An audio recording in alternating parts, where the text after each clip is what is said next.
أعوذ بالله من الشيطان الرجيم بسم الله الرحمن الرحيم Assalamu alaikum wa rahmatullahi wa barakatuh.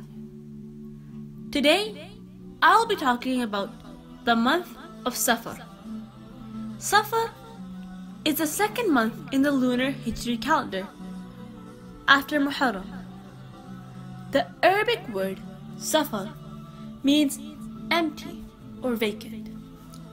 Before Islam, Arabs used to go far away to gather food for winter, and they used to leave their houses empty. According to some misconceptions about the month of Safar, it is said that it is unlucky, inauspicious, and unfortunate. And some even believe that it is a month of calamities and evil, and therefore people avoid traveling, avoid marriages, and other celebrations in this month. However, our Prophet eradicated all superstitious beliefs. Time, day, week, month, and year are an estimation, and anything that happens is affected by the will of Allah subhanahu wa ta'ala. The Prophet, peace be upon him, said, "There is no superstitious owl, bird, no star promising rain, no bad omen in the month of Safar." Sahih Bukhari, Hadith 5707. Unfortunately, even today, there are some Muslims who hold incorrect beliefs regarding the month of Safar.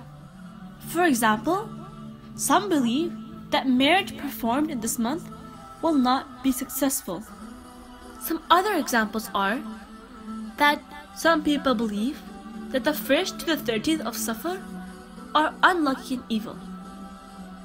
Others also believe that if you begin an important project, business, or trade in this month, it will bring bad luck.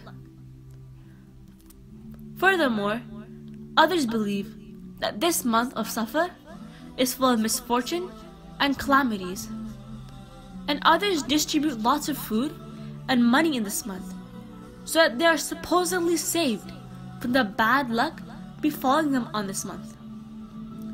However, these are all false misconceptions, and the month of Safar is not unlucky in any way. So this brings the question: what is the right thing to do? What does a true believer need to do? Number 1. First of all, we need to reject all inaccurate beliefs regarding the blessed month of Safar. Number 2. We should believe that a person who disobeys the command of Allah is the one who is unfortunate. Not offering prayer on time, not fasting, not offering zakah, and not performing hajj, despite having all resources, is the person who is unlucky in the true sense. Number 3. We should understand that all conditions, situations that befall us, good or bad, favorable or unfavorable, are from Allah subhanahu wa ta'ala due to our own actions. Allah subhanahu wa ta'ala says in Surah Ashura, verse 30, "Whatever misfortune befalls you, it is due to the things your hands have wrought, and He forgives many a sin." This ayah clearly proves that the reality is that no time, date, week, or month is in itself evil, but the actions of people are either upright or evil. The time spent in obeying Allah subhanahu wa ta'ala will be rewarded, and the time spent in disobeying Allah subhanahu wa ta'ala will be ill-omened, unless that a person asks for forgiveness from Allah subhanahu wa ta'ala. If someone delays a task due to incorrect beliefs, it means that that person does not believe in what Allah subhanahu wa ta'ala has said in the Holy Quran.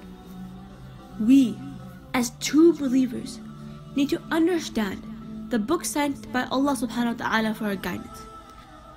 Understanding the Quran truly helps to ignore the superstitious beliefs and go on the straight path that leads to our destination, which is Jannah, insha'Allah.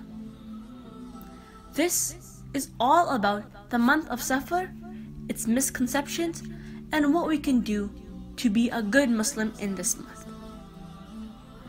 Assalamu alaikum wa rahmatullahi wa barakatuhu.